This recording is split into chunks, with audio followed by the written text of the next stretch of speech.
Nous sommes heureux aujourd'hui de vous accueillir dans cette nouvelle phase de webinaire et vous commencez à avoir l'habitude. Je suis Sidney Mbassi et je suis accompagné aujourd'hui de Lionel, avocat au cabinet Orid. Bonjour Lionel.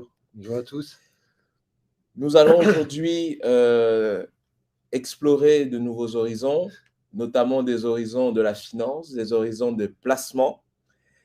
Et notre objectif, c'est déjà de pouvoir vous transmettre des informations, des notions, notamment en termes de finances, mais également vous transmettre une formation éligible DDA que vous pourrez réutiliser sur d'autres marchés ou bien que vous pourrez réutiliser pour vos attestations annuelles, également pour enrichir nos différentes connaissances et vos différentes connaissances en matière de finance.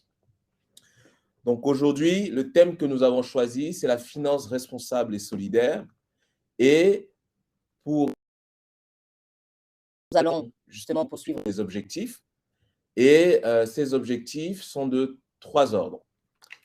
Nous avons le premier objectif qui sera de comprendre quel est l'impact des dispositifs liés à la finance responsable sur les contrats d'assurance vie.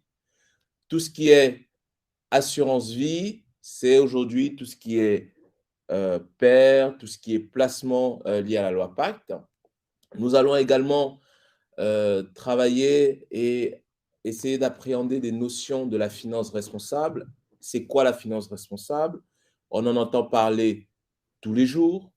Qu'est-ce que c'est? Comment ça fonctionne? Quels sont les éléments clés? Et également, nous allons essayer de maîtriser quelles sont les obligations qui en découlent par rapport à nous qui sommes des distributeurs, nous qui sommes des courtiers, nous qui sommes des conseillers en gestion de patrimoine. Et pour ça, nous avons choisi l'une des meilleures personnes sur le marché pour nous accompagner.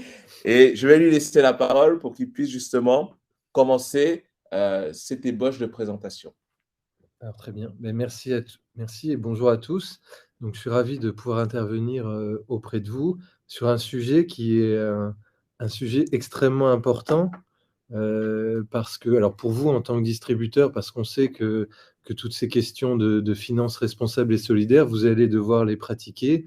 On a vu que l'écologie était un thème qui parlait beaucoup aux jeunes, donc aux clients. Donc, c'est vraiment un point sur lequel il faut se positionner, il faut avoir des connaissances.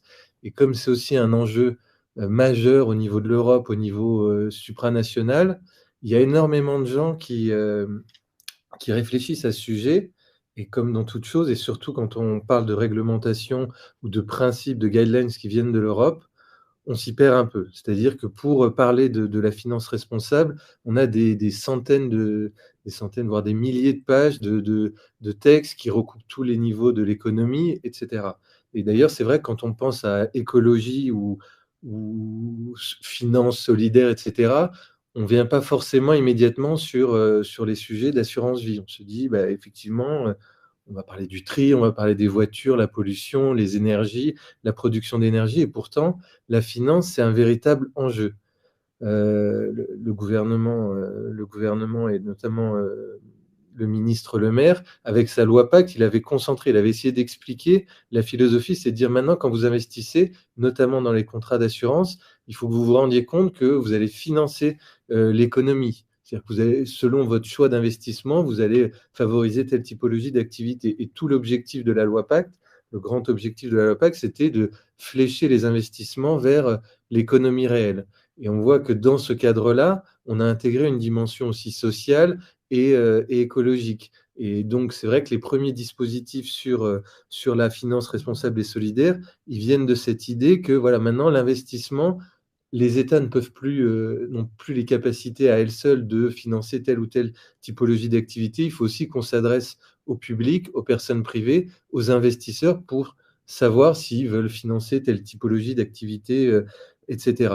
Donc c'est extrêmement ambitieux parce que, pour le coup, on maîtrise pas. L'idée, c'est de sensibiliser les gens à l'intérêt d'investir dans le responsable, dans l'écologique, et comment on fait? Sachant qu'il y a pas grand-chose et on part d'une page blanche puisque ça a pas été le sujet. Le sujet pendant des années de l'assurance vie épargne, c'est de savoir quelles étaient les performances, donc, selon qu'on avait envie de spéculer ou pas, ou de protéger son épargne, on était toujours sur une dichotomie entre, je veux de la performance ou je veux de la sécurité.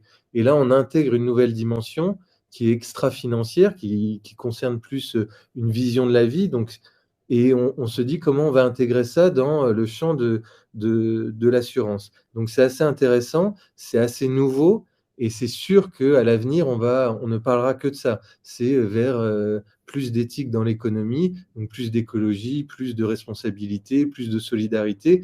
Et donc c'est aujourd'hui les bases sont, enfin, on a beaucoup de textes, beaucoup de réglementations dont on ne sait pas trop comment elles s'articulent, donc ça reste assez flou, mais on sait qu'à l'avenir, tout ça va se mettre en place. Et donc c'est quand même important d'en avoir entendu parler, d'avoir une première approche de ce sujet qui, de toute façon, va marquer, l'activité de tout opérateur, quel que soit, son domaine d'intervention.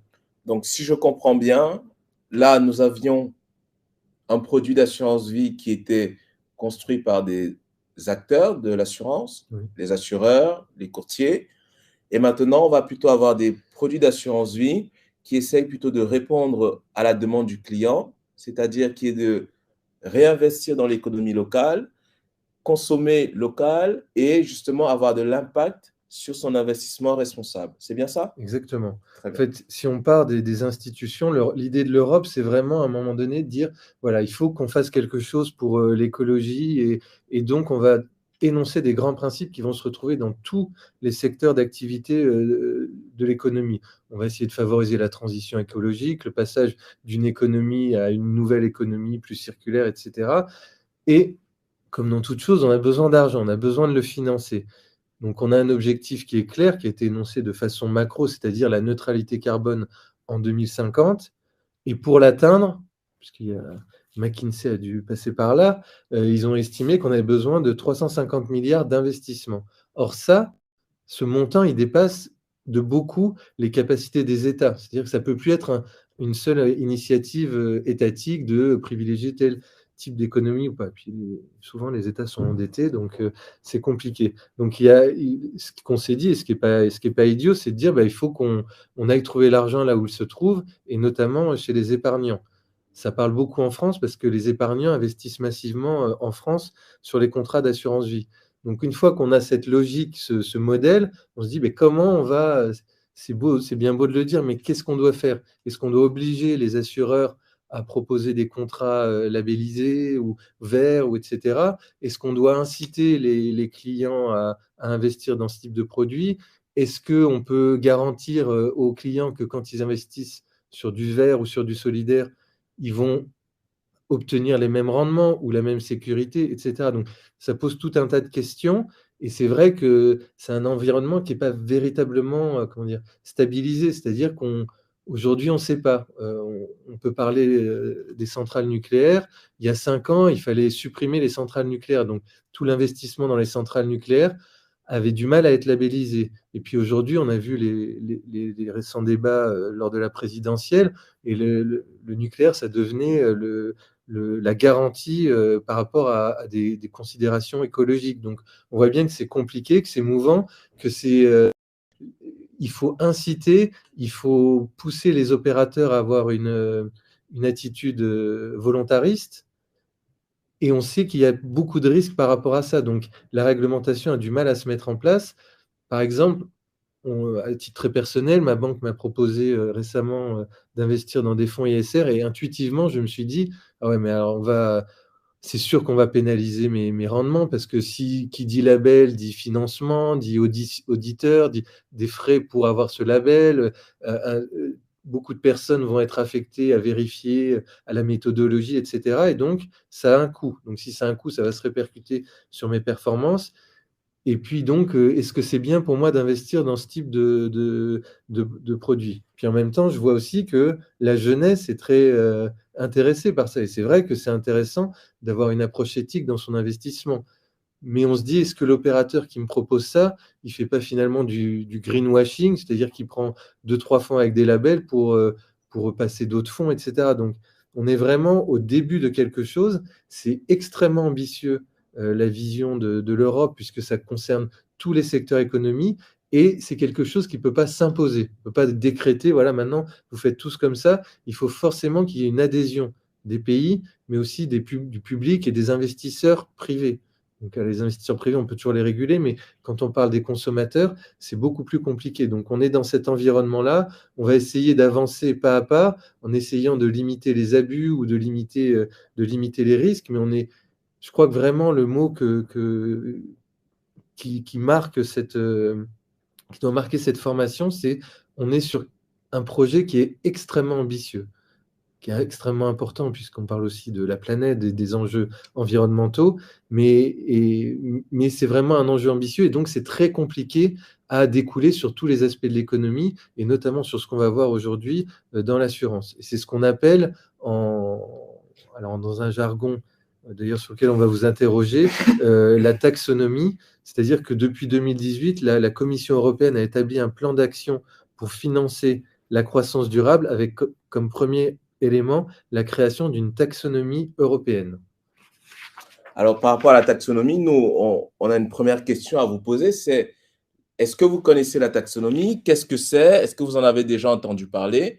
Et justement, pour vous faire participer, nous allons lancer un sondage pour que vous puissiez nous répondre et nous indiquer si c'est un terme qui vous est familier, si c'est un terme qui est nouveau pour vous et comment est-ce que vous l'appréhendez aujourd'hui.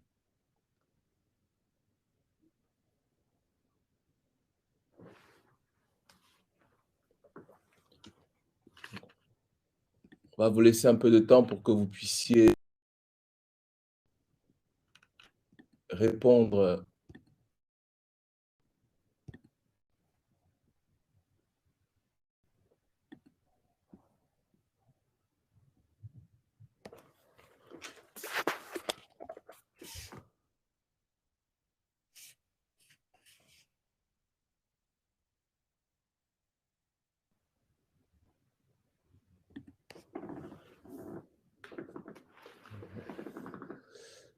Tous les votes, non? Oui, je vais ouvrir les votes pour que vous puissiez justement nous dire.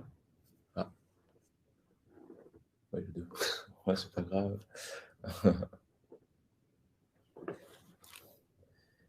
Comme ça va nous permettre de voir si ce sont des sujets sur lesquels vous avez l'habitude d'intervenir, que vous connaissez, si ce sont des sujets justement voilà, nouveaux pour vous et importants aussi.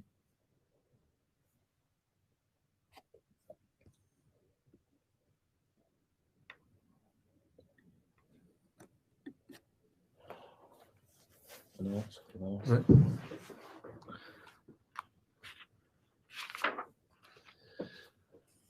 Donc, alors, je ne sais pas si vous connaissez ou si vous ne connaissez pas, mais en tout cas, la taxonomie, c'est un mot un peu, peut-être un peu barbare pour certains, qui concerne en fait la science des classifications et des nomenclatures. C'est le vocable qui est repris au niveau de la Commission européenne en fait pour classer les activités économiques ayant un impact favorable sur l'environnement. On parle de taxonomie verte. Et l'objectif, c'est vraiment toujours d'orienter, de flécher les investissements et les flux vers les activités les plus durables pour favoriser la transition vers une économie justement plus durable. On a 75% des personnes qui en ont entendu parler, mais sans vraiment savoir de quoi il s'agit. Et 25% des personnes qui ne savent même pas, qui n'en ont jamais entendu parler. Ok, parfait. Donc en fait, concrètement, on va mettre en place un système de classification pour déterminer si une activité est considérée comme durable. À la base, l'investissement, c'est toujours dire quelle action je vais acheter, et les actions, c'est des parts d'une entreprise. Donc l'idée, c'est de dire est-ce que j'investis dans une entreprise qui favorise l'économie durable ou pas? Est-ce que j'investis dans une entreprise qui favorise l'écologie ou pas? Donc, en fait, ce qui est compliqué, c'est de se dire, oui, mais comment on peut dire que telle entreprise favorise l'économie durable ou pas? Donc, il y a plein de critères. Il faut, c'est là encore où McKinsey peut intervenir, mais comment on va définir ces critères et comment on va les articuler entre eux? En fait, comment on les confronte à la vie réelle? Parce que dans la vie réelle, vous pouvez avoir une entreprise qui est solidaire, mais qui a une activité où elle œuvre pas forcément beaucoup pour l'écologie. Est-ce qu'elle œuvre pour le développement durable ou pas, et cetera. Et puis selon la catégorie de services, de produits que vous donnez, certains critères sont pertinents et d'autres le sont moins. Donc il y a un vrai travail au départ de dire, bah, voilà, comment on va pouvoir classer les différentes sociétés, les différents opérateurs à travers des prismes et une lecture qui est faite forcément d'assez haut, et est-ce qu'on ne va pas pénaliser des activités qui sont pas contre le développement durable, mais qui répondent mal aux critères, ou peut-être c'est les critères qui ne sont pas adaptés. Donc il y a cette vraie question. Et la taxonomie, le vrai enjeu, c'est de définir les bons critères. Parce qu'ensuite, l'idée, c'est de développer des standards, des bonnes pratiques, une façon vraiment d'œuvrer pour le développement durable, de forcer les opérateurs à faire du reporting pour avoir un peu de data et pour pouvoir améliorer en fait ce qui va être la réglementation de demain. Donc aujourd'hui, on est dans une phase un peu expérimentale. Donc il y a des sachants qui réfléchissent pour donner un certain nombre de critères, et puis on va interroger les entreprises par rapport à ces critères. On va voir comment elles peuvent faire évoluer leur activité ou pas, quelles sont les difficultés rencontrées pour définir des standards. Et ensuite, on imagine que dans un deuxième temps, les sociétés qui n'œuvrent pas pour une économie durable seront pénalisées, tandis que les autres seront encouragés, et on pourra vraiment inciter et faire en sorte que toutes les entreprises à un horizon plus ou moins proche répondent à des exigences et une certaine éthique par rapport au monde. Parce que c'est toujours l'enjeu, c'est voilà, comment on protège l'environnement, comment on protège le travail en France, comment on fait en sorte que ce soit pas le Far West, et que les entreprises, on construise une éthique d'entreprise et qu'on la renforce, notamment toujours sur le plan de l'écologie. Donc il y a déjà quelques textes, mais qui sont des textes extrêmement diffus, extrêmement larges, assez compliqués. Je pense qu'il y a peut-être quelques spéléos ou ingénieurs de la NASA qui peuvent comprendre aujourd'hui, parce que ça part dans tous les sens.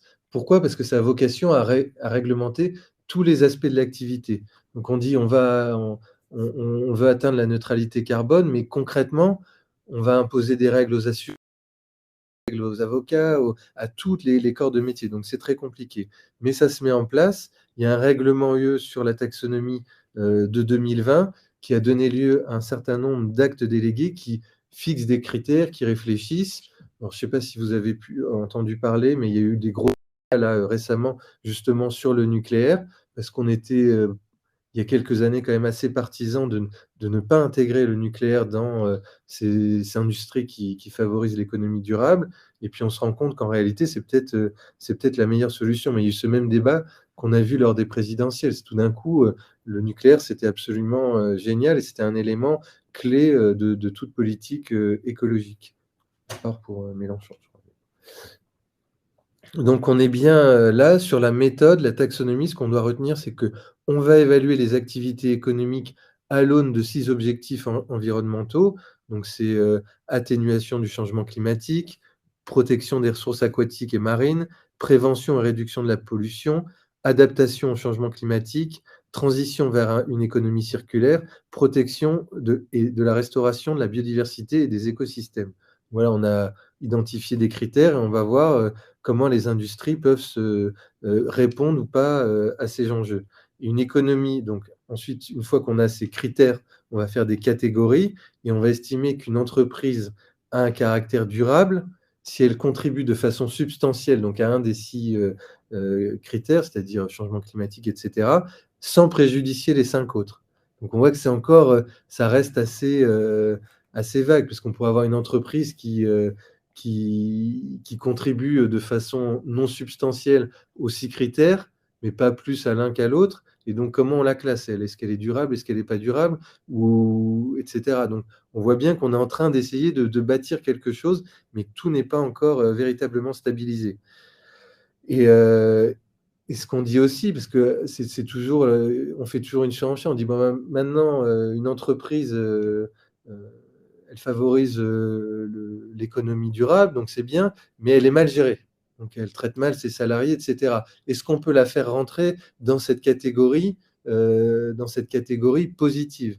Et donc on dit non, ben non, effectivement, on, on pourrait exclure des sociétés qui ne répondent pas à certains critères sociaux basiques euh, qui seront donc émis par le législateur. Donc on le voit bien, on a une vraie difficulté à définir des critères et à définir quelles sont les entreprises qui répondent véritablement à ces critères. Parce que théoriquement, c'est toujours simple, mais quand on est confronté à la pratique, on peut se dire, ah ben c'est effectivement, ça paraît curieux de dire que Total, qui par ailleurs gère mal ses effectifs, serait considérée comme responsable parce que elle protège contre le changement climatique, etc. Donc, on est vraiment sur des principes généraux et il faut voir, en tout cas, tout l'enjeu des années à venir, c'est de voir comment ça peut être pertinent et comment ça peut ne pas décourager l'entrepreneuriat, comment ça peut ne pas décourager les entreprises de participer à ce mouvement. Et moi, je trouve on s'y perd un petit peu, Oui. puisqu'on on va mélanger en même temps le traitement de l'humain, le traitement de l'environnement, on va mélanger plein de sujets.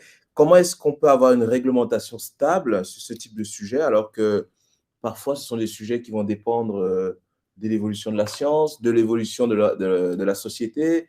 On a parlé du nucléaire, on a avancé, on a reculé. Donc finalement, comment est-ce qu'on peut réguler ce marché? Comment est-ce qu'on peut réguler tout ça? Alors, c'est une bonne question. Déjà, la seule réponse qu'on peut apporter à cette question aujourd'hui, c'est qu'on est sur un projet qui est extrêmement ambitieux. Donc, effectivement, dans notre logiciel habituel de, ben voilà, il y a des gens qui réfléchissent à un sujet, puis on fait une loi pour le régler. On a vu ça avec la vente à distance, on en avait parlé. On voit un problème, on fait une loi.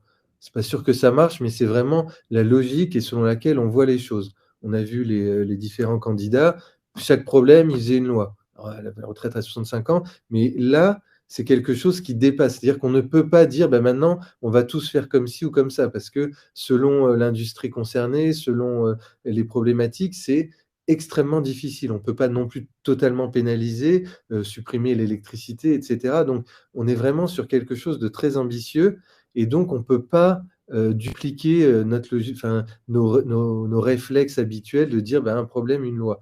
En fait, on n'est plus sur une logique de bonne pratique.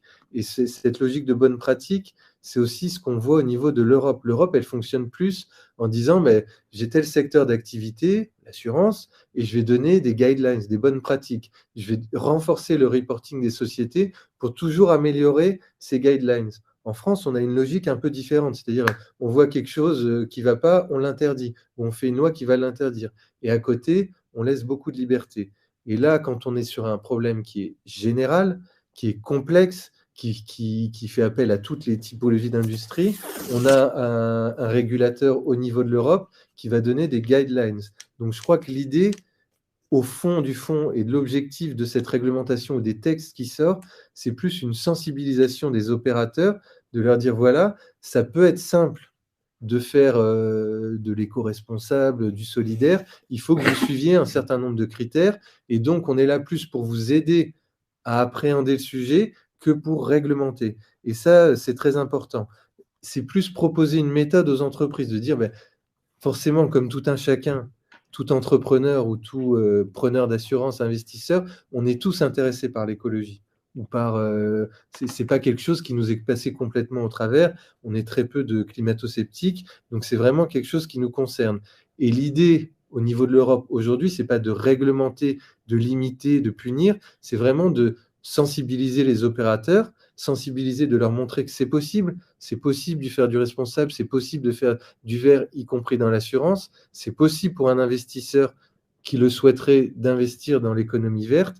Et comment on fait? Donc, on voit bien, on est sur une réglementation qui va plutôt proposer une méthode qu'une réglementation restrictive. Donc, l'idée, c'est vraiment ça, c'est euh, intégrer enfin, comment dire, expliquer aux opérateurs comment ils peuvent faire, leur indiquer. Donc la première étape, c'est de dire, ben voilà, on va commencer par faire un audit, un audit un peu de mapping. On va demander à tous les opérateurs de nous dire quelle est la proportion de chiffre d'affaires qu'ils réalisent dans des activités durables, quelle est la répartition de leurs investissements, est-ce qu'eux-mêmes investissent dans l'économie durable? Pourquoi ils ne le font pas? S'ils ne le font pas, peut-être parce qu'ils ne trouvent pas les produits. Donc, effectivement, il va falloir trouver, et on va en parler après, des labels qui soient suffisamment larges, suffisamment clairs, qu'on puisse, ceux qui proposent ce type d'investissement puissent l'afficher clairement, qu'on puisse le comprendre, etc. Donc, on va développer toute une méthodologie qui va rassurer les gens, qui va permettre aux gens de proposer, d'investir ces secteurs pour proposer des solutions à toutes les entreprises et tous les investisseurs qui voudraient en fait effectivement œuvrer pour l'écologie. Dans un deuxième temps, on va créer justement pour permettre ça, pour permettre cette sensibilisation, pour l'incarner dans quelque chose de tangible, on va créer des labels, des normes qui permettent de dire soit tu t'investis dans le vert, oui, bah, j'investis, j'ai vu qu'il y avait tel label qui proposait des produits, ils sont dans le benchmark, les performances, elles sont comparables à d'autres produits, et il y a ce label. Donc, moi, je vais sur ce label. C'est plus simple que de se dire, de faire sa propre analyse pour savoir si son investissement va aller dans une économie durable, etc. Donc, on va favoriser, aider les gens à se positionner par rapport à cette question. Et enfin, mais ça, on n'y est pas encore, je pense qu'il y aura un aspect punitif, c'est-à-dire qu'on va favoriser un désinvestissement dans les activités qui sont moins durables.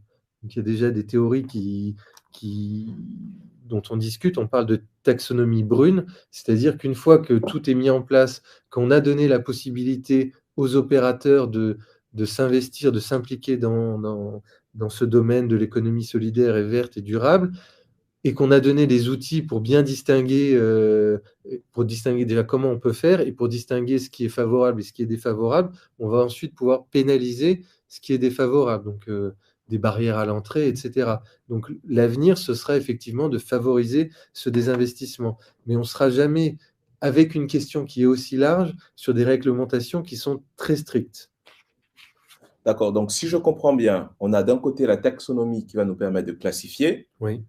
des bons, des mauvais, étant donné qu'on demande aujourd'hui d'avoir un mapping global pour déterminer et pour bien placer le curseur. Exactement. Face à cette taxonomie, il y a une réglementation européenne qui naît de plus en plus, qui dit, OK, on ne va pas vous faire un problème, une loi, mais nous allons plutôt vous donner des bonnes pratiques pour que demain, vous puissiez mieux développer et que ça rentre dans les mœurs. Eh bien, moi, je me pose tout simplement la question, comment ça impacte l'assurance aujourd'hui, ces dispositifs? Alors, déjà, ça impacte l'assurance parce que l'assurance n'est qu'une industrie parmi tant d'autres et qui doit œuvrer aussi pour l'écologie par rapport aux objectifs que s'est fixé l'Europe de zéro carbone. Donc elle est concernée et voilà, comment elle peut être impactée? Donc on l'a vu, c'est l'assurance investit beaucoup, donc comment elle va organiser, comment elle doit évoluer pour justement que son industrie participe à cet objectif commun et global. Et on va le retrouver si on veut segmenter ou si on veut au niveau de la conception des produits, quels produits je vais offrir à mes clients et de la distribution. Concrètement, quelle information je vais donner à mes clients, comment moi, en tant qu'opérateur économique, je peux sensibiliser mes clients à cette question de l'économie durable et responsable et solidaire. Et c'est vraiment sur ces deux aspects qu'il va y avoir un impact. Donc, voilà. Donc, cet impact, on a vu produit, ensuite, on a également vu distribution. Oui. Donc, ça nous amène tout droit vers les assureurs. C'est aujourd'hui, quel est le rôle de l'assureur au cœur de ce dispositif-là? Comment ça va fonctionner?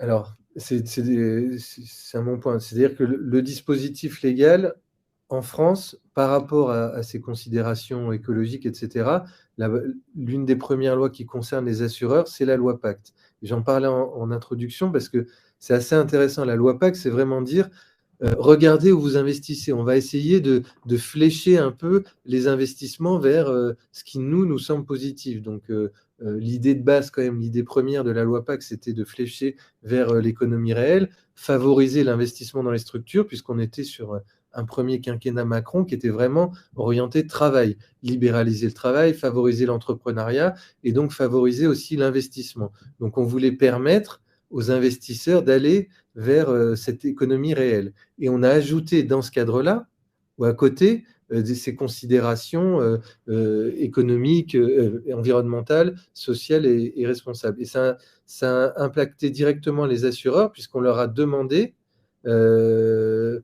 en fait, on leur a posé des règles, en tout cas pour les sensibiliser, on leur a dit, voilà, dans vos produits d'assurance vie, vous devez intégrer cette composante environnementale, responsable et solidaire. Après, il faut voir aussi que c'est, comment dire, l'assureur, c'est un des plus gros investisseurs sur le marché, parce que déjà, il prend l'investissement des clients dans le cadre de l'assurance vie, mais aussi il a toutes ses provisions techniques, donc il est obligé d'investir dans tout un tas de supports, beaucoup d'obligations d'État, parce qu'il y a un vrai partenariat, mais voilà, c'est un des plus gros investisseurs du marché. Donc, c'était intéressant. Ce qu'il faut voir, c'est que ce n'est pas nouveau non plus pour les investisseurs. Depuis longtemps, en fait, l'assureur est intéressé par, ces considérations environnementales. En 2009, la FFSA avait sorti une charte sur le développement durable et qui militait pour un investissement qu'elle estimait responsable. En 2017, il y a eu une publication toujours par la FFSA, la Fédération des assurances, d'une feuille de route pour dynamiser l'intégration de critères environnementaux et sociaux et de bonne gouvernance, donc ce qu'on appelle les ESG, dans les stratégies d'investissement des produits. Plus avec un engagement à offrir au moins un support bénéficiant d'un label spécifique. Donc, on voit bien que la loi, finalement, a consacré plus une pratique, ou en tout cas un point de vigilance qu'avaient les assureurs.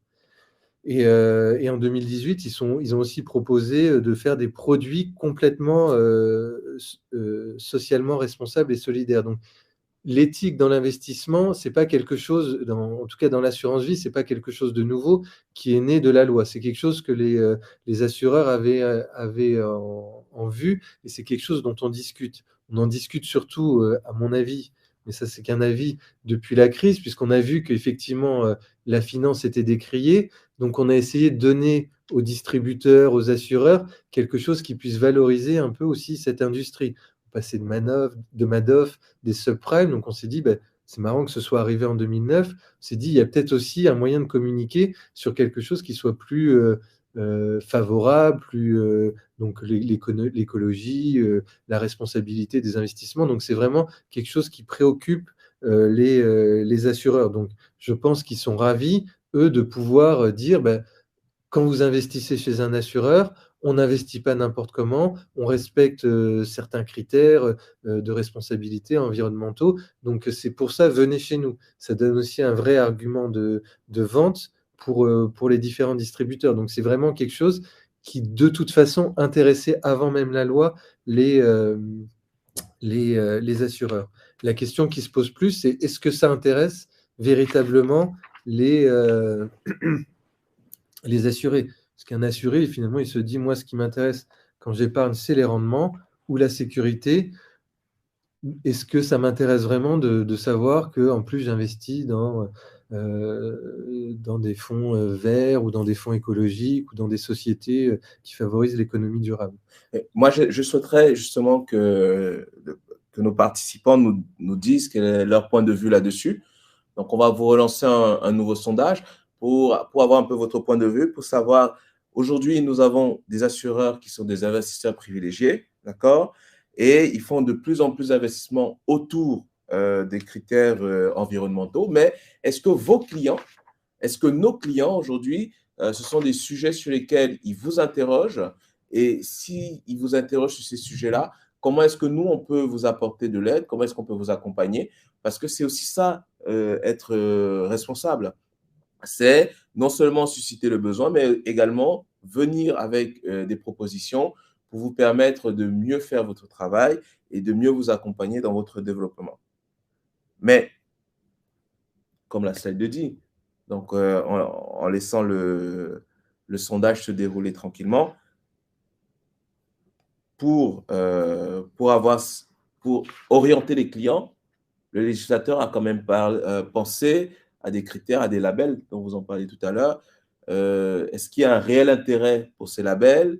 Quels sont ces labels? Comment ça fonctionne? Je ne sais pas si vous pouvez nous aider là-dessus. Déjà, alors, effectivement, les labels, c'est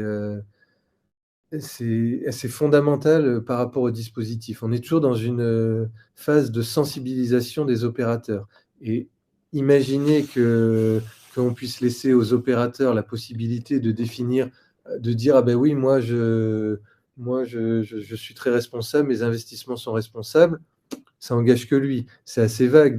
On va choisir soi-même ses critères, de dire voilà, telle entreprise, moi j'estime qu'elle a une bonne gouvernance, donc je la mets dans mes fonds éthiques.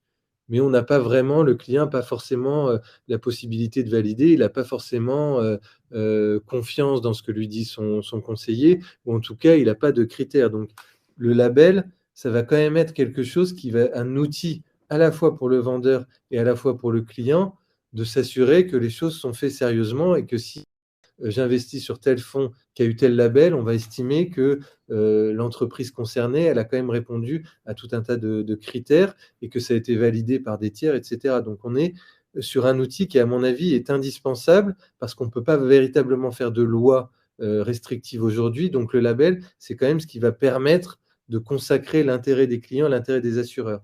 Par exemple, alors je ne sais pas quelle va être la réponse sur l'intérêt des clients, mais a priori, quand même, selon les sondages qui ont été faits, il y a un vrai, intérêt des investisseurs, privés pour,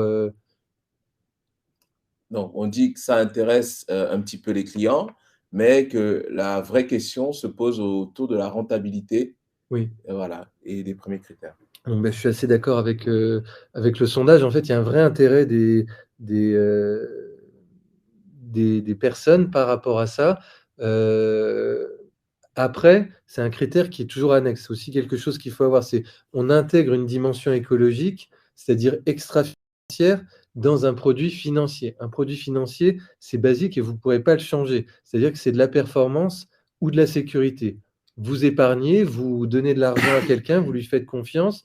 Vous n'êtes pas là, l'incitation, c'est pas investir dans l'écologie ou dans l'économie solidaire, et cetera. C'est vraiment protéger mon épargne ou à la limite spéculer et faire des gains financiers sur le marché. En revanche, c'est une considération qu'ont véritablement les investisseurs. C'est-à-dire que s'ils ont le choix, ils préfèrent investir dans, enfin, ça va rentrer en ligne de compte dans leur choix. Et puis même leur avis sur la question, c'est que les investissements devraient répondre à ces, considérations. Donc on est sur de l'extra-financier, c'est-à-dire que c'est pas vraiment la mécanique d'investissement qui est en jeu, mais c'est important. Après, est-ce que les clients, savent qu'effectivement, à partir du moment où on va labelliser un fonds, on ça va coûter de l'argent. Ce qui coûte de l'argent, ça va forcément avoir un impact sur les performances. Est-ce que je suis prêt à diminuer mes performances pour être sûr que l'investissement sera, économique et responsable, environnemental, et cetera?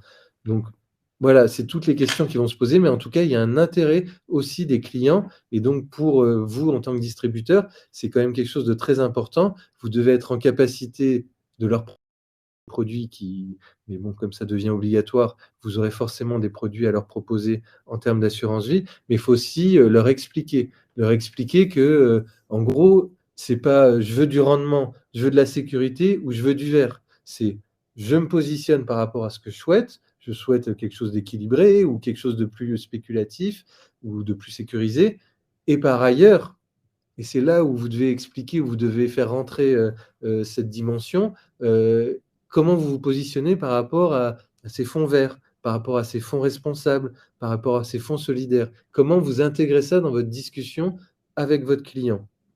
Donc on est, pour simplifier, on est vraiment sur un triptyque. Est-ce que vous êtes intéressé par l'investissement responsable, c'est-à-dire un investissement qui est socialement responsable? Est-ce que vous êtes sur le vert? C'est des critères qui correspondent au financement de la transition énergétique écologique? Ou est-ce que vous êtes sensibilisé à des investissements solidaires qui vont, se rapporter à des activités, solidaires, d'accès au logement, et cetera, qui voilà. Donc, vous allez devoir intégrer ça dans vos discours. Et le label, c'est quand même quelque chose qui va vous permettre et vous aider. Je pense qu'il vaut mieux connaître les labels que de partir dans des grandes théories sur ah ben alors j'ai l'impression que dans tel investissement, on va aller sur cette société. J'ai été vérifier sur Google que ce qu'elle faisait cette société. Elle m'a l'air assez responsable. Non, avoir un label, c'est quand même beaucoup plus simple. Et c'était un peu ce que tu sous-entendais dans ta question. C'est plus simple, mais c'est aussi dangereux parce que quand vous dites un label, vous faites intervenir des tiers. Le label, il va être certes promu ou initié par des pouvoirs publics. On peut toujours se demander s'il n'y a pas non plus des conflits d'intérêts avec les pouvoirs publics, mais en tout cas, on va faire intervenir des auditeurs, des gens qui vont fixer des règles. Est-ce que ces gens qui fixent les règles vont pas favoriser telle ou telle entreprise par rapport à telle autre? Est-ce qu'ils vont pas se faire confier des consultations par ailleurs pour justement mettre aux normes ou utiliser la possibilité de labelliser une entreprise pour obtenir d'autres choses. Donc, on est quand même dans quelque chose qui présente un certain nombre de risques. Donc, voilà, c'est le label, c'est, à mon avis, obligatoire aujourd'hui pour rassurer le marché, pour simplifier la discussion entre le distributeur et son client. Et c'est aussi source de danger. On peut imaginer des problématiques de conflits d'intérêts, etc., qui vont arriver. Moi, j'avais vu, alors c'était plus ancien, mais on avait monté des produits d'assurance qui étaient compatibles avec la charia. Et c'est vrai que c'était un peu la même logique. C'était, on va définir un produit qui doit répondre à un certain nombre de critères et ensuite on va devoir le faire valider. Mais il y avait tellement de gens qui voulaient intervenir pour valider, pour contrôler que l'investissement était bien conforme à un certain critère, que finalement ça coûtait excessivement cher et que la performance des fonds sous-jacents, elle était complètement obérée et on n'arrivait plus à faire un produit qui répondait à ce à quoi doit répondre un produit d'assurance, c'est-à-dire apporter de la performance ou de la sécurité à l'épargne. Donc, ouais, alors oui, on est toujours Ouais. sur cette question de quel est l'intérêt des fonds labellisés. C'est un peu cette logique de la loi, de la réglementation, effectivement, promouvoir des labels qui vont permettre au marché de se positionner, qui va permettre au marché, par des initiatives volontaires, d'aller de plus en plus vers ce type d'économie. Donc la loi, on parle de la loi Pacte en France, qui a imposé aux assureurs d'intégrer à partir de janvier 2020, au moins une unité de compte qui soit solidaire, soit écologique, soit responsable. À partir du 1er janvier 2022, chaque produit doit proposer au moins ces trois types d'unités de compte. Donc, c'est-à-dire qu'un souscripteur a toujours la possibilité, quel que soit le produit qu'il va avoir choisi, d'opter pour une unité de compte responsable, une unité de compte donc ISR, une unité de compte écologique qui a un label Greenfin ou une unité de compte solidaire dans son produit. Donc ça, c'est une vraie obligation qui a été imposée par la loi Pacte. Donc chaque produit, maintenant, ce qu'il faut retenir, c'est que chaque produit doit avoir une unité de compte ISR, et on va voir les labels après, une unité de compte verte qui est labellisée Greenfin et une unité de compte solidaire qui va être labellisée Finansol. Qu'est-ce que c'est que ces labels? On est plus loin, je pense. Oui. Donc, comme là. Voilà, on est là. OK. Donc, sur les labels, on vous a résumé là sur le slide effectivement les trois labels majeurs qui vous permettent, enfin, en tout cas, chaque unité de compte doit être labellisée par l'un des trois labels. Donc l'ISR, qui s'appuie sur des critères environnementaux, sociaux et de gouvernance, ce qu'on appelle ESG. C'est bien de les avoir en tête. Après, c'est vrai que c'est compliqué de retenir tous les acronymes, etc. Donc, il faut que le fonds ait des objectifs et une méthodologie s'appuyant sur des critères pour être labellisé ISR.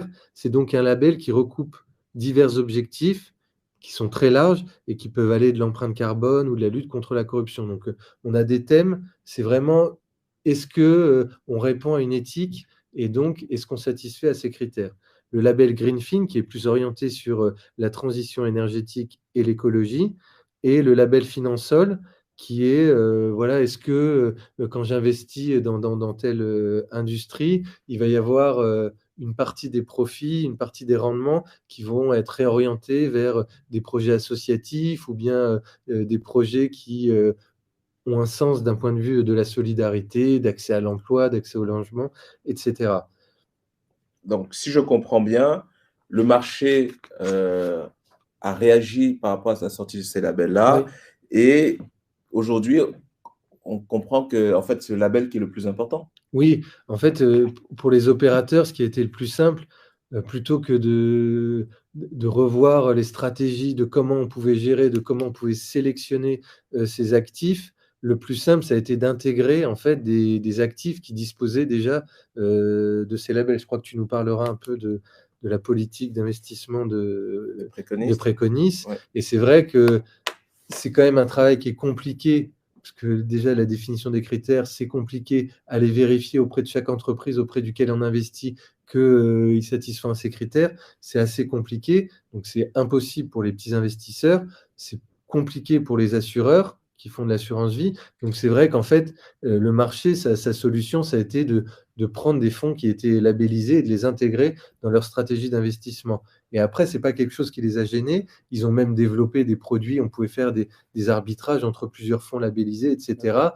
Vraiment de créer des vraies stratégies, de vraiment créer des produits éthiques. On peut arbitrer entre le Greenfin et l'ISR, et cetera. Donc là, après, il y a que l'imagination qui était la limite, mais fondamentalement, le label, ça permet quand même aux assureurs de développer très simplement leur activité en intégrant dans leur univers d'investissement des fonds labellisés. D'accord. Donc, ces fonds permettent de la transparence et permettent exactement de Exactement. savoir ce qu'il y a dans ces labels, permettent de savoir exactement ce qu'il y a dans les fonds. OK. On va vous poser quand même une petite question pour voir si nous sommes bien en phase avec vous. C'est de savoir aujourd'hui si un client qui a souscrit un contrat d'assurance vie, dont les primes sont investies en fonds labellisés ISR, pour l'épargnant de voir son argent investi au service de l'environnement. Donc, c'est ce que Lionel disait tout à l'heure, c'était de dire, avec la loi Pacte, on a vu apparaître justement ces fonds verts, mais est-ce que ces fonds verts garantissent à l'épargnant un investissement absolument dans l'environnement, ou bien il y a d'autres critères qui peuvent entrer en jeu. Donc, on a vu 3 types de labels. Donc, on va vous laisser nous dire ce que vous en pensez par rapport. Mais on va vous laisser le temps de répondre. Moi, je vais néanmoins poser une question à Lionel. C'est dans le détail, ces labels, ça donne quoi? Déjà, est-ce que ce sont des méthodes qui sont dangereuses? Est-ce que ce sont des garanties? Est-ce que il y a des risques?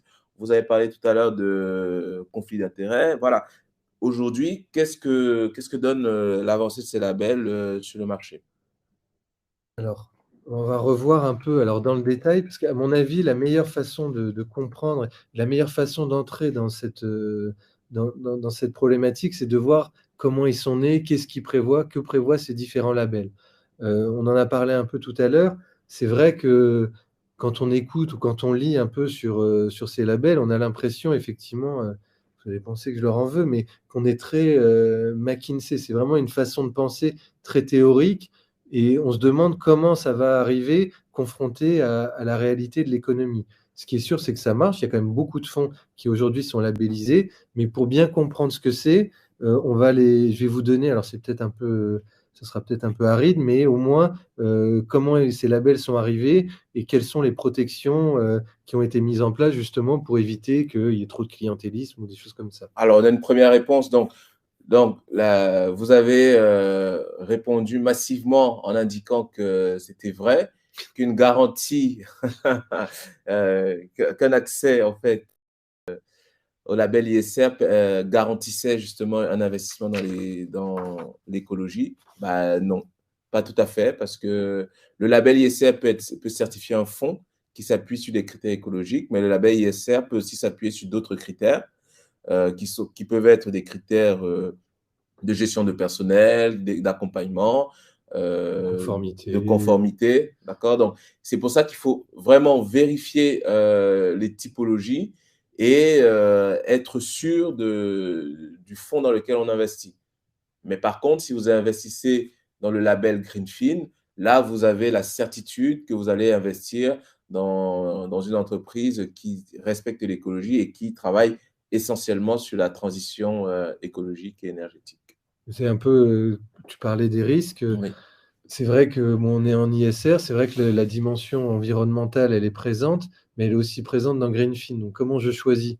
Ça se recoupe et puis en même temps, si je suis ISR, ça ne veut pas dire que je suis environnemental puisqu'il y a d'autres critères qui peuvent être pris en compte. Donc est-ce qu'il aurait pas mieux valu faire des labels pour chaque typologie, plutôt que d'en avoir 3 qui se recoupent, en partie? Parce que le label Finansol, il peut aussi se recouper avec, le label ISR. Donc ça reste des labels, ça veut dire qu'on est quand même dans quelque chose de positif, de favorable. Mais après, il faut quand même un peu, et c'est aussi pour ça qu'on va donner 2-3 éléments, par rapport à ces labels, pour que vous puissiez aussi échanger avec vos clients. Donc si on parle de l'ISR, son objectif, c'est viser des placements qui bénéficient d'un label attestant de la conciliation entre performance économique et impact social et environnemental, en finançant des entreprises qui contribuent au développement durable dans tous les secteurs d'activité. Ouais, c'est extrêmement large, mais ça dit 2 choses. C'est déjà, c'est très bien qu'elles aient un impact social et environnemental positif, mais cet impact ne doit pas se faire au détriment de la performance économique. Donc déjà, voilà, qui va auditer ça? Qui va le vérifier? Donc c'est un label qui a été créé en 2015 à l'initiative du ministère de l'Économie et des Finances. Il y a un décret qui organise et qui réglemente ce label. Les pouvoirs publics sont propriétaires de ce label et il y a un comité ISR qui définit les grandes orientations en matière d'animation du dispositif et qui va proposer une évolution du cahier des charges si c'est nécessaire. Donc on est sur un label qui est quand même tenu, piloté, géré par les pouvoirs publics, avec un comité indépendant qui va se réunir si jamais ça doit évoluer. Donc, bon, voilà, c'est un peu les garanties qui sont apportées. Quand on a ce label, on l'a pour 3 ans et on est audité chaque année pour voir si on respecte les critères et les évolutions éventuelles.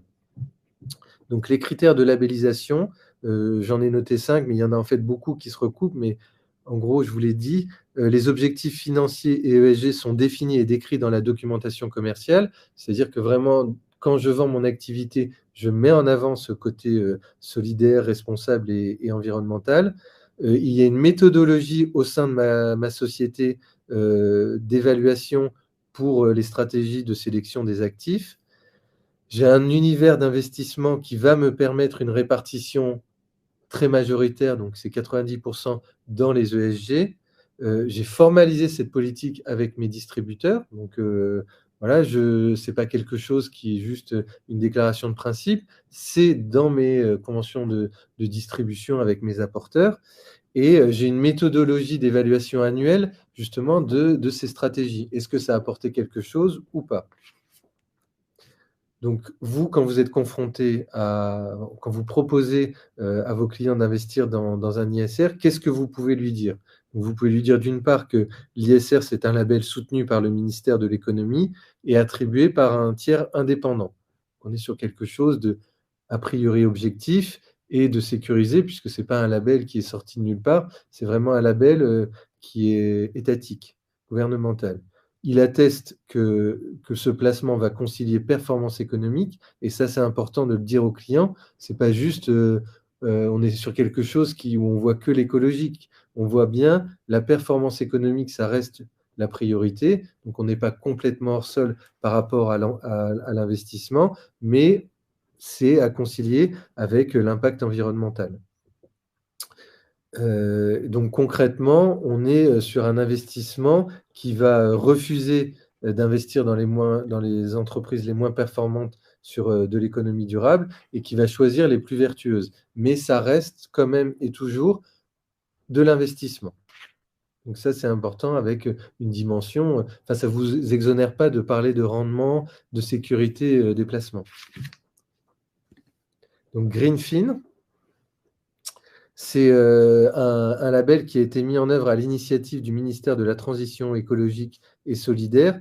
Et le label, au départ, c'était un label TEEC, Transition écologique et énergétique pour le climat. Donc, c'est encore les pouvoirs publics qui pilotent ce dispositif. Donc, les critères, rapidement, c'est des objectifs financiers et environnementaux mis en avant dans la documentation commerciale destinée aux investisseurs. Donc, on est toujours vous aurez le label à partir du moment où c'est votre fonds de commerce. C'est vous revendiquez vis-à-vis de vos clients que vous investissez dans l'environnemental. Vous excluez dans vos investissements des sociétés qui ont plus de 5% dans l'exportation ou la production de produits combustibles fossiles ou dans la filière nucléaire. Donc ça, c'est vraiment un point qui aujourd'hui est débattu. À mon avis, ça va évoluer, mais en tout cas, aujourd'hui, pour qu'on ait le label Greenfin, il faut que son activité soit impactée à plus de 5% dans la filière ou avec la filière nucléaire. Et on exclut aussi les sociétés qui dépasseraient un certain... alors, il y a toute une typologie d'activités, par exemple l'incinération de déchets sans récupération d'énergie, l'investissement dans des énergies non renouvelables, etc., l'exploitation forestière non durable. Donc, il y a toute une liste qui permet ou pas de satisfaire aux critères. Donc, grosso modo, Areva et Total ne peuvent pas avoir le label Greenfin. A priori, pas encore. On va voir à l'avenir ce qu'on en dit, mais effectivement, ils ne peuvent pas le... Enfin, à mon avis, ils iront sur d'autres labels peut-être, mais Greenfin, ça va être compliqué. Et c'est pareil toujours que l'entreprise ait une méthodologie d'analyse de ses investissements environnementaux, que tous les ans elle communique, elle fasse un reporting sur, ben voilà, j'ai mis en place ces critères, j'ai mis en place cette méthodologie et ça a donné ça.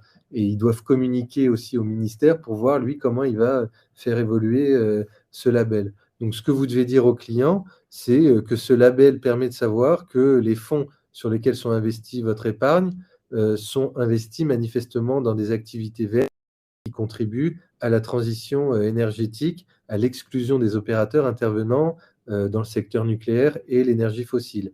C'est un label public attribué par un tiers indépendant. Donc déjà, si on dit ça, on explique assez bien aux clients voilà, dans quel cadre on se trouve. Et puis après, aux clients aussi d'aller s'intéresser. Il y a quand même pas mal de documentation sur le label. J'ai une petite question par rapport au label Greenfin. Est-ce que c'est un label aussi qui est attribué pour 3 ans et qui est aussi attribué par un comité comme le label ISR? Alors, c'est un comité indépendant. C'est durable et renouvelable. Donc, ils ont fait 1 an renouvelable. Là. Ils ont choisi une autre modalité. Mais ce qui est sûr, c'est que dans tous les cas, à partir du moment où on a ce label, donc, qui là pour Greenfin est attribué pour 1 an, renouvelable, c'est que tous les ans, on va être de toute façon soumis à un contrôle et on va avoir un auditeur qui va vérifier qu'on est toujours en ligne par rapport aux critères et par rapport à l'évolution de ces critères, puisqu'on va être dans quelque chose de forcément très évolutif, parce que certaines activités décriées dans le passé ne seront plus, d'autres activités, d'autres critères vont faire l'émergence, il va y avoir des lobbies, etc. Donc, comment ça fonctionne. Okay. Le dernier label dont on va parler, c'est Finansol. Donc, ça vise les entreprises à forte utilité sociale et environnementale encore, qui vont en gros redistribuer une partie des revenus à des associations via des dons ou qui vont permettre de financer ces associations ou entreprises dites solidaires. Donc, c'est un label qui est assez ancien, qui est attribué par un comité d'experts. Donc, les critères, c'est l'encours de l'épargne doit financer des projets à forte utilité sociale. On avait vu déjà l'accès à l'emploi, l'accès au logement, l'agriculture bio, la solidarité internationale ou environnementale.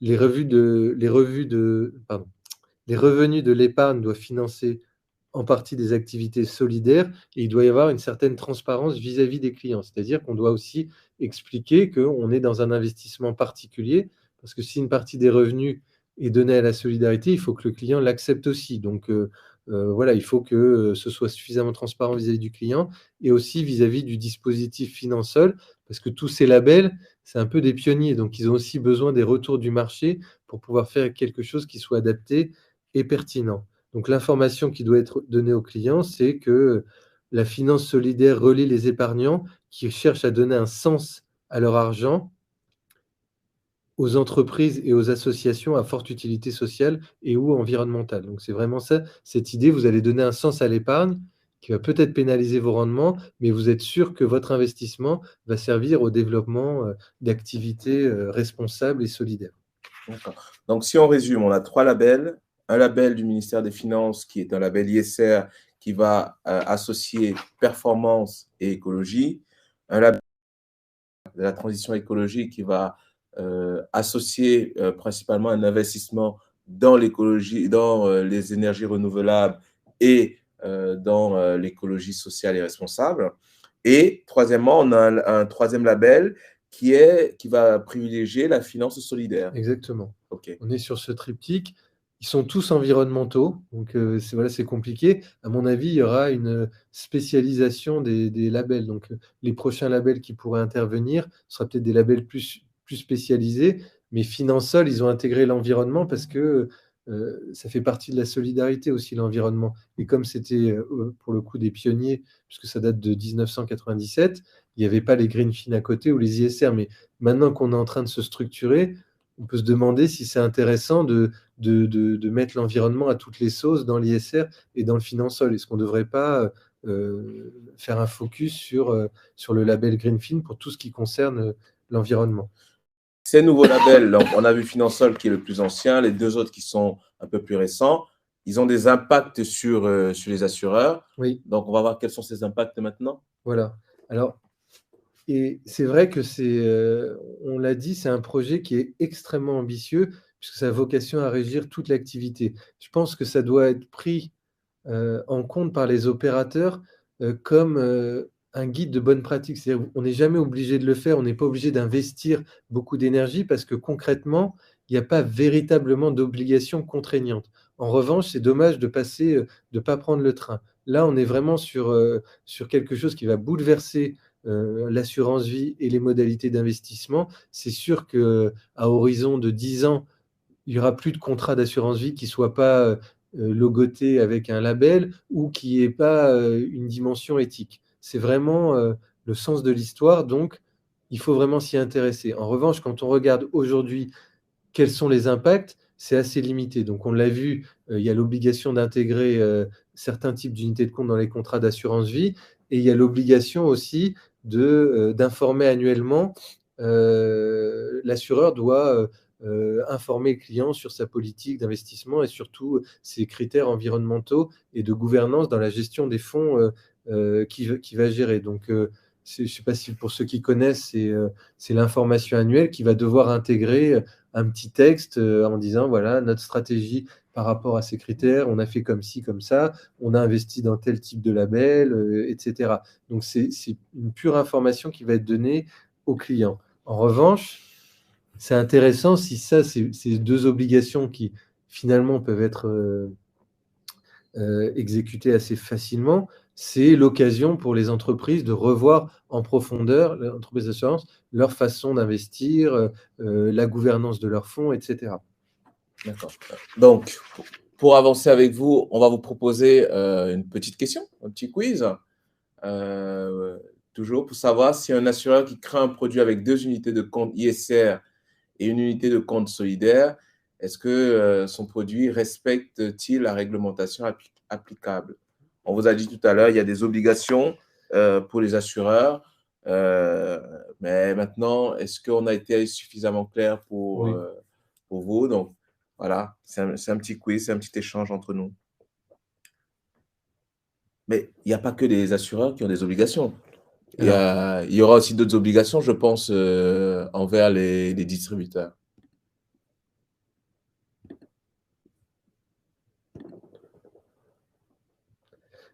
Et je pense que c'est le point le plus intéressant. Alors encore une fois, on est un peu déçu quand on est juriste parce qu'on aimerait qu'il y ait plein de lois contraignantes et qu'on voit comment les interpréter, mais on est toujours sur les bonnes pratiques. On connaît les obligations des distributeurs de produits d'assurance vie, donc sur les performances, s'enquérir des besoins, des exigences du client, est-ce qu'il est profane en matière d'investissement, au contraire, est-ce qu'il est expert, etc. Donc on a un cadre qui est fixé, qui est très très précis dans le code des assurances, dans la DDA, etc. Et là, on se dit, mais comment on va intégrer finalement cette dimension extra-financière dans les obligations qui incombent aux distributeurs. Donc, distributeur, c'est aussi entreprise d'assurance quand ils conçoivent des produits, quand ils les distribuent eux-mêmes, et le distributeur qui est en contact avec le client. Donc, il y a deux aspects sur lesquels je voulais revenir. D'une part, il y a je ne sais pas si vous avez ça en tête, mais vous devriez, en tant que courtier, il y a la gouvernance des produits. C'est comment on va concevoir un produit et comment on va prendre en compte la dimension écologique, environnementale, responsable et solidaire. Donc, pour rappel rapidement, donc sur cette slide, on rappelle ce que c'est que la POG, la Product Oversight Governance, c'est-à-dire la gouvernance produit. Donc, avant de mettre un produit sur le marché, il faut passer par un comité qui va l'étudier, qui va définir un marché cible et qui va faire un pré-conseil, c'est-à-dire on va définir le ciblage pour qui ce produit est destiné. Et dans ce cadre-là, on peut se demander, mais est-ce qu'on doit faire rentrer finalement cette dimension écologique, économie durable, dans ce processus de gouvernance des produits? Donc là, je vous ai noté un texte qui, dans le règlement délégué, quand on définit le marché cible, en fait, on doit le définir par rapport à des profils de risque, par rapport à la complexité du produit, et il est aussi ajouté des facteurs de durabilité. C'est-à-dire, vous devez définir un produit aussi, donc par rapport à sa complexité, donc est-ce que ça s'adresse à des experts ou à des profanes, par rapport au risque? Est-ce qu'on est sur quelqu'un d'audacieux, quelqu'un qui veut spéculer ou quelqu'un qui veut protéger son épargne dans l'optique de transmission de patrimoine ou de préparation de retraite, etc. Mais on doit aussi s'interroger et intégrer, quand on va définir le marché cible, les facteurs de durabilité.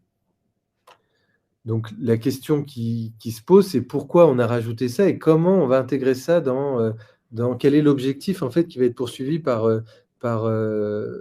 la Commission européenne. Donc l'objectif, il est double, c'est obliger les concepteurs à rendre leurs produits plus respectueux des critères. À partir du moment où vous êtes obligé de vous interroger là-dessus, vous êtes aussi obligé de l'intégrer dans vos produits. C'est-à-dire qu'on imagine qu'il y a peu de gens qui vont dire finalement, moi, j'en ai rien à faire de l'économie, de l'environnement. Donc, à partir du moment où toute personne normalement constituée, elle s'intéresse ou elle est sensible à ces sujets, ça veut aussi dire que si on ne veut pas s'extraire du marché, on va quand même être obligé d'intégrer cette dimension environnementale et sociale et responsable dans ces produits pour satisfaire à la gouvernance produit. Donc, et afficher en tout cas et développer des nouveaux produits qui vont permettre de satisfaire à ce critère.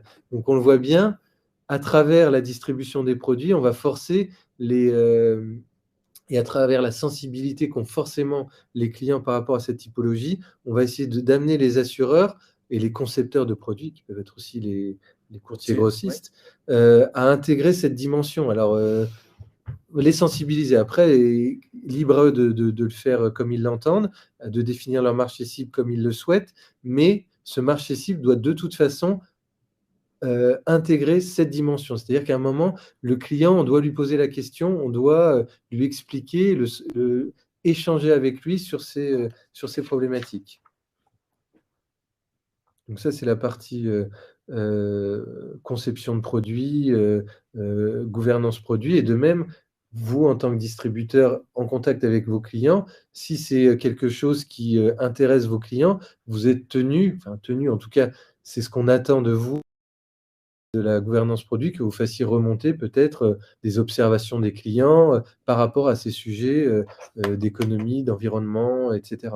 Donc voilà, ça reste encore non cadré très précisément, mais voilà, chaque opérateur à chaque bout de la ligne doit être sensibilisé. Si on prend Préconis, je pense que Préconis est intéressé que ses courtiers lui remontent le fait que de plus en plus les clients posent des questions à l'environnement, afin que lui puisse aussi, avec ses partenaires,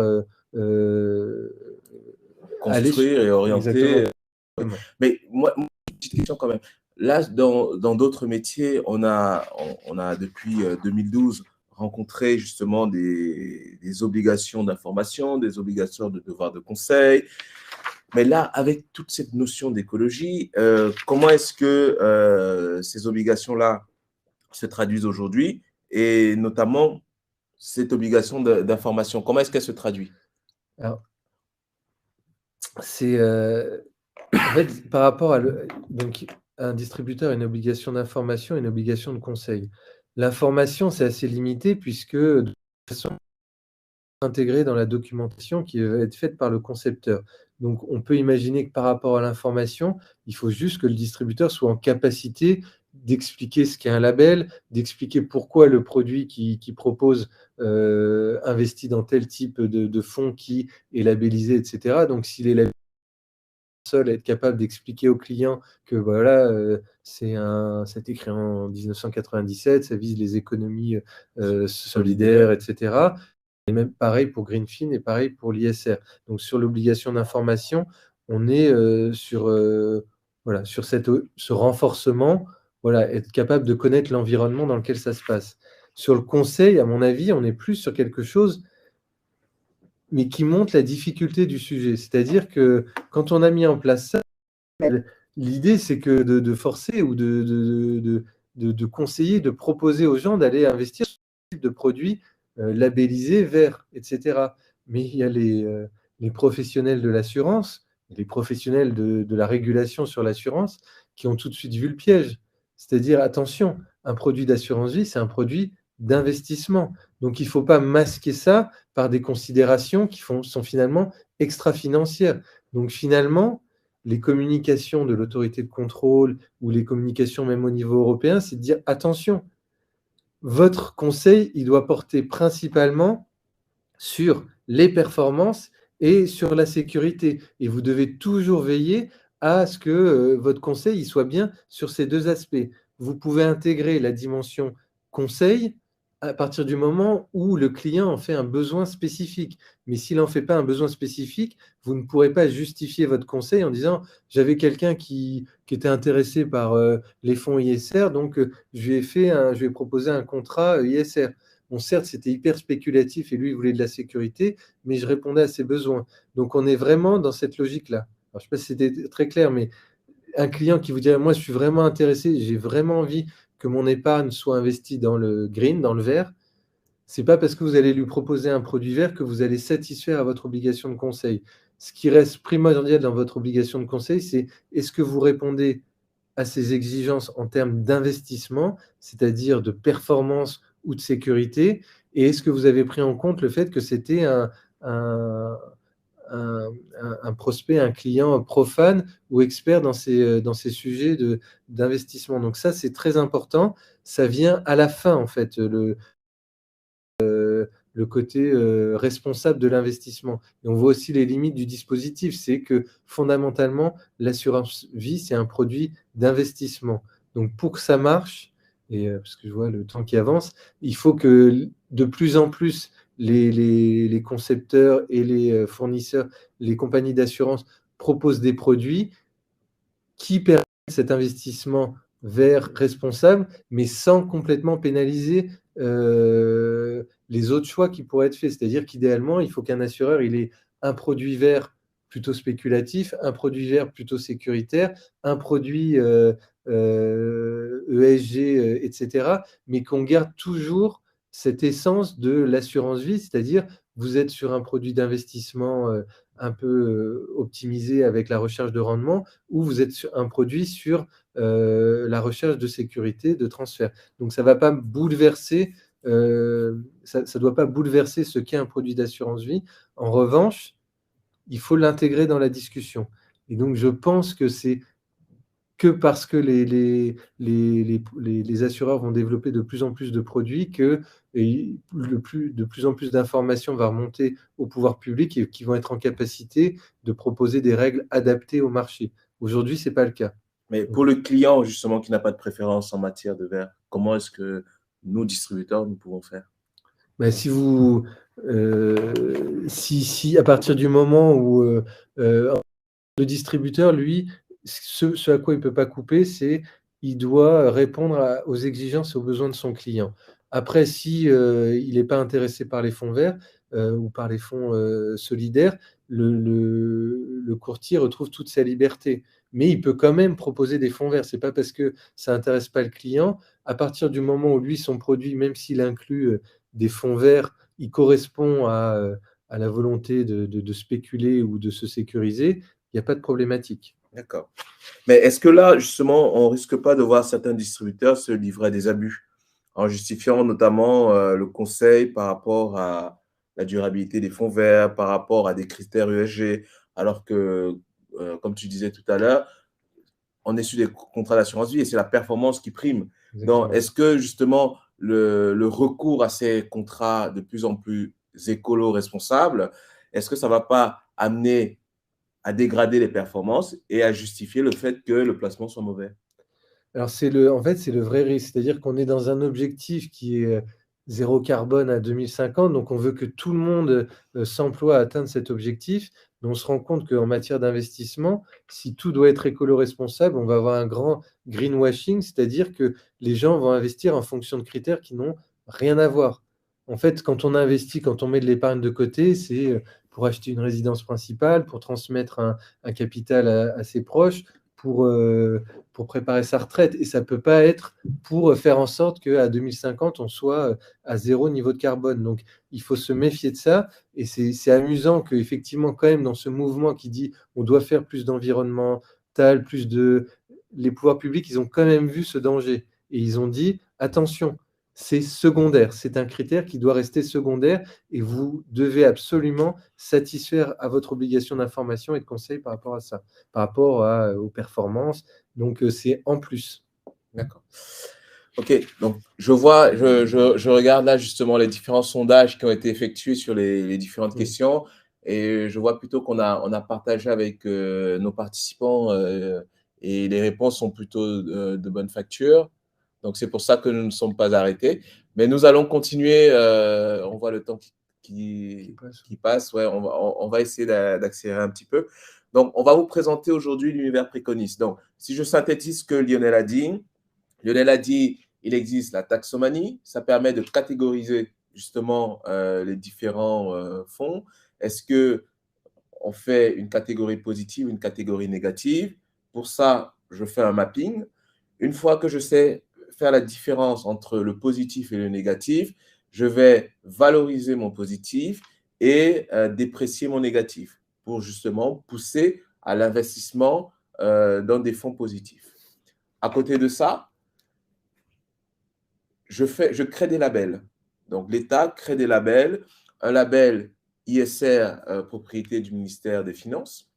Un label Greenfin, voilà, propriété du ministère de l'Écologie et qui met en avant tout ce qui est éco-responsable et pour une durée d'1 an. Et après, un label qui justement met en avant tout ce qui est finance solidaire, Finasol, donc, qui permet de réintroduire son investissement dans l'économie locale. Face à ça, nous, distributeurs, nous avons des difficultés. C'est, nous devons respecter notre devoir d'information sur la nature des labels et nous devons également respecter notre devoir de conseil. Et une fois qu'on arrive à respecter ces deux éléments-là, nous pouvons justement conseiller à notre client, non seulement sur des critères de performance, principalement, mais le critère écologique et éco-responsable vient en second lieu. C'est dans cette logique, justement, que nous, Préconis, vous savez très bien que nous avons des valeurs mutualistes et des valeurs, justement, de travail et de collaboration avec nos clients, parce que ce que nous souhaitons, c'est de proposer des solutions qui répondent à leurs demandes, également aux demandes des distributeurs que vous êtes, pour justement aller vers de nouveaux marchés, pour aller vers des fonds qui respectent ce que vous voulez et ce que vos clients recherchent. C'est donc dans ce sens-là que nous avons travaillé pour préparer une offre compatible à la finance responsable et nous avons sélectionné déjà une trentaine de fonds. Et dans cette trentaine de fonds, vous pouvez vous rendre compte que nous avons énormément de fonds qui sont plutôt éco-responsables et qui respectent des labels, je vais dire principalement ISR pour tout ce qui est première partie des fonds que nous avons. Mais nous avons également des fonds Greenfin et des fonds Finansol. D'accord? L'objectif, c'est quoi? L'objectif, c'est qu'on puisse avoir des investisseurs, peu importe les revenus, mais que ces investisseurs puissent justement contribuer à de l'investissement solidaire, responsable, sans oublier, bien évidemment, la performance économique. Parce que c'est ça qui reste le plus important. Qui dit performance économique pour les investisseurs, dit également performance de rémunération pour les distributeurs. Et ça, c'est un cheval de bataille sur lequel nous allons. Et nous voulons justement vous fournir les éléments nécessaires qui peuvent vous permettre de mieux gagner votre vie, mais d'accompagner également vos clients pour le meilleur conseil en procurant des solutions tout simplement de marché ou des solutions d'avenir qui vont soit mettre en avant la finance responsable, sans oublier bien évidemment les performances économiques. Donc voilà ce qu'on voulait vous dire aujourd'hui. Je ne sais pas si Lionel, il y a un mot que tu souhaites rajouter. Non, non, mais c'est effectivement juste revenir sur ce qu'on disait en intro, c'est quelque chose d'ambitieux, c'est quelque chose sur lequel vous devez peut-être avoir des notions. C'est pas quelque chose qui va modifier votre façon d'agir, mais c'est quelque chose qui doit vous intéresser. En fait, les pouvoirs publics là, contrairement à d'autres secteurs où ils cherchent à réglementer, en fait, ils cherchent à sensibiliser tout le monde et à en faire en sorte que tout le monde, volontairement, fasse en sorte que effectivement l'investissement aille plus vers des fonds écologiques, sociaux, responsables, et cetera. Donc, vous êtes partie prenante et il ne faut pas penser que c'est compliqué parce qu'il y a ces labels qui, quand même, donnent un cadre. Après, tout est critiquable et tout doit évoluer de toute façon. Mais c'est vrai que c'est une autre façon de voir le monde économique, plus éthique, d'intégrer des critères extra-financiers. Et quand on voit tout ce qui a pu être critiqué ces dernières années sur les subprimes, la recherche de profit, etc., les dividendes qu'on verse aux actionnaires, etc., on voit que c'est une réponse qui est assez intéressante et que, pour le coup, c'est assez positif de voir comment les pouvoirs publics, bon, ils ont toujours une fâcheuse tendance à écrire trop, donc c'est très difficile d'avoir une vision claire aujourd'hui sur le sujet, mais on voit bien que c'est participatif, donc c'est vraiment vous, en tant que professionnel, comment vous pouvez apporter votre pierre à l'édifice. En fait, c'est comme le tri, il faut le faire, il faut tous le faire, il faut tous s'y intéresser et ça peut peut-être apporter quelque chose de positif sur le marché. Donc, c'est vraiment intéressant, c'est ambitieux, c'est bien pour nos enfants aussi et ça répond d'un point de vue plus commercial. C'est aussi une façon de communiquer avec la nouvelle clientèle qui arrive sur le marché, qui pour le coup est très intéressée par tous ces sujets, quoi. Nous, on est peut-être un peu moins sensibles, mais les jeunes, ils sont vraiment sensibles à la façon dont ils investissent, pour qui ils travaillent. Si vous avez essayé de recruter des jeunes, on se rend compte que c'est donner un sens à son activité professionnelle. Est-ce qu'on est dans une entreprise qui respecte l'écologie? C'est des vrais critères. Donc, ça sera forcément pareil pour l'investissement. Donc, si on veut vendre ses produits ou distribuer ses produits à l'avenir, c'est un sujet, on ne doit pas passer à côté, sachant que ce n'est pas non plus quelque chose de très cadré ou de très punitif. C'est vraiment intéressé, vous pouvez vous y intéresser, investissez là-dessus parce que ça va ouvrir plein d'opportunités. C'est moderne et ça va répondre aux besoins de vos futurs clients. D'accord. Merci en tout cas pour ce propos. Et puis, on se tient disponible si vous avez des questions, si vous avez des points que vous voulez qu'on éclaircisse. Mais à mon sens, on a essayé d'être le plus clair possible. Donc, on vous donne la parole. Vous avez le chat si vous voulez poser des questions. Nous sommes ouverts. En attendant des questions, je vais quand même regarder les réponses aux différents quiz. Et je vois plutôt que les réponses sont plutôt bonnes par rapport aux questions. Donc, ce qui veut dire que c'est un sujet qui vous a quand même intéressé et les explications que nous avons pu apporter ont été plus ou moins claires. Parce que c'est vrai qu'aussi ce qu'on peut dire par rapport à ce sujet, c'est que pour un juriste, c'est assez frustrant puisqu'on n'est pas sur quelque chose de très normé. En revanche, pour tout et pour l'avenir, puisque l'Europe, s'immisce de plus en plus dans nos vies, c'est vraiment quelque chose qu'il faut comprendre. Donc ce n'est qu'un exemple de la façon dont fonctionne l'Europe dans ses réglementations. Elle fonctionne en donnant des bonnes pratiques, c'est-à-dire qu'elle prend un secteur d'activité, donc là, qui est extrêmement large, et elle va fixer des guidelines. Et c'est aux opérateurs d'essayer de se rapprocher le plus en plus de ces guidelines.